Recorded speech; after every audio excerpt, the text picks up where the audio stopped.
नमस्कार साथियों। आज हम लोग एक इम्पॉर्टेंट जजमेंट की बात करते हैं। राजस्थान हाई कोर्ट का जजमेंट है और ये जजमेंट राजस्थान हाई कोर्ट का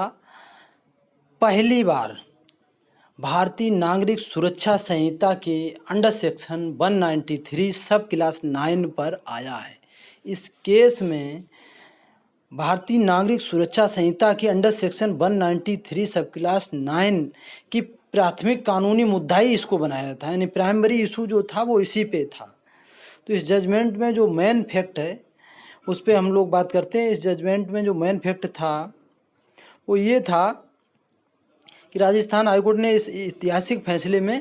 एक कानूनी आवश्यकता जो दोहराई थी, उसमें ये कहा कि अगर एक बार जांच रिपोर्ट दाखिल हो जाने के बाद ट्रायल कोर्ट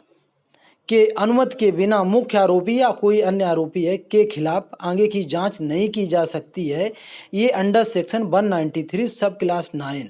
BNSS के प्रावधान में एक जो प्रोविज़न था उसको एक बार इसमें चैलेंज किया गया था। जब चैलेंज किया तो न्यायालय ने दोनों पक्षों के तर्कों को सुना और उसके बाद ये इस निष्कर्ष पे ऑनरेबल हाई कोर्ट पहुंचा कि अंडर सेक्शन 193 सब क्लास 9 BNSS के जो प्रोविज़न है वो प्रोविज़न को ही इसमें चैलेंज किया गया। तो उस प्रोविज़न में ये दायरा है कि जांच का दायरा समाप्त होने के बाद अतिरिक्त सबूतों के बिना BNSS की अंडर सेक्शन 193 सब क्लास 9 के तहत आगे की जांच अस्वीकार्य होगी यदि संबंधित न्यायालय यानी जिस न्यायालय में ट्रायल चल रहा है वो न्यायालय आगे की जांच करने की अनुमति नहीं देता है। तो ये BNSS की 193 सब क्लास 9 के तहत आगे की जांच अस्वीकार होगी। ये इस केस में इम्पोर्टेंस कहा गया। तो मुझे लगता अभी जो भारतीय नागरिक सुरक्षा संहिता जो लागू हुई है जब से 1 जुलाई 2024 से, उससे लेकिन अभी तक इस पे जो ये जजमेंट था ये पहली बार किसी हाई कोर्ट का आया है। अभी तक इस पे कोई सुप्रीम कोर्ट ने भी कोई जजमेंट डिलीवर नहीं किया, ना किसी हाई कोर्ट ने किया। मैं तो पूरा बारी बारी से सभी इम्पोर्टेंट केसों को बात करता रहता हूँ। तो इसमें इसको चूँकि यही इसी को चैलेंज ही किया गया था इसमें, तो इस पे पूरा स्पष्ट कर दिया है हाई कोर्ट ने कि नहीं ये प्रावधान जो इसमें है वो कहीं ना कहीं एकदम सही है और इसकी इसको जो इशू बनाया गया था उस पर कोई भी प्रॉब्लम क्रिएट नहीं हो पा रही है। उसमें जो प्रोविज़न है उन प्रोविज़न के तहत तभी न्यायालय अनुमति देगा। 90 दिन के अंदर इसमें प्रोविज़न है कि 90 दिन के अंदर तभी जो है चीज़ें आगे हो पाएंगी अगर कोर्ट अगर सक्षम न्यायालय उसमें अनुमति देता है। अब बात करते हैं अंडर सेक्शन 193 सब क्लास 9 की। इस पर भी एक बार देख लेते हैं BNSS में इसमें जो प्रोविज़न दिया गया है। इसमें जो प्रोविज़न दिया गया है अंडर सेक्शन 193 सब क्लास 9 वो ये दिया गया है कि nothing in this section shall be deemed to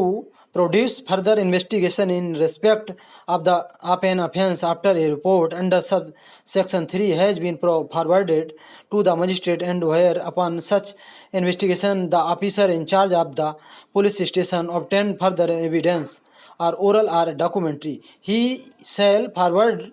to the magistrate a further report or report regarding such evidence in the form as the state government may be rules provided, and the provisions of subsection 3 to 8 shall as far as may be apply in relation to such report or reports as they apply in relation to a report forwarded under subsection 3। इसमें ये प्रावधान में स्पष्ट कर दिया गया है कि कोई भी बात किसी अपराध के बारे में उपधारा 3 के अधीन मजिस्ट्रेट को रिपोर्ट भेज दी जाने के पश्चात आगे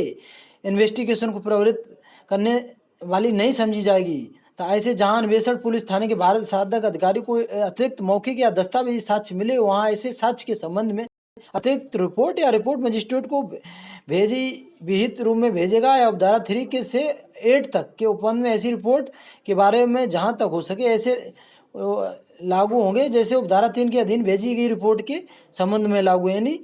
विचारण जो ट्रायल कोर्ट है, ट्रायल कोर्ट अन्वेषण मामले का विचार करने वाले न्यायालय की अनुज्ञा से संचालित किया जा सके, जो 90 दिनों की अवधि के भीतर पूरा किया जा सकेगा, जिसका विस्तार न्यायालय की अनुज्ञा से ही किया जा सकेगा। यानी इसमें स्पष्ट ये कर दिया गया था कि अगर फर्दर इन्वेस्टिगेशन कोई ट्रायल यानी जांच रिपोर्ट सबमिट हो जाने के बाद न्यायालय में, उसके बाद अगर कोई फर्दर कोई एविडेंस मिलता है और फर्दर रिपोर्ट सबमिट करना चाहता है इन्वेस्टिगेशन अफसर, तो वो जो ट्रायल कोर्ट है उसकी जब परमिशन होगी तभी वो आगे जो है एविडेंस कलेक्ट करके और उस पर जांच करके रिपोर्ट सबमिट करेगा, अन्यथा नहीं करेगा। इस केस में जो कि क्रिमिनल मिसलेनियस पिटीशन नंबर है 1375/2023 केस है गजेंद्र सिंह शेखावत एंड अनादर्स बस state of Rajasthan and CBI भी इसमें पार्टी थी और सेंट्रल ये रजिस्ट्रार मल्टी स्टेट ये भी थी, इसमें और भी पार्टियां थी। और ये आर्डर डेटेड, ये सिंगल बेंच का आर्डर है, ऑनरेबल जस्टिस अरुण मोगा जी का। आर्डर डेटेड 25 सितंबर 2024 का ये है।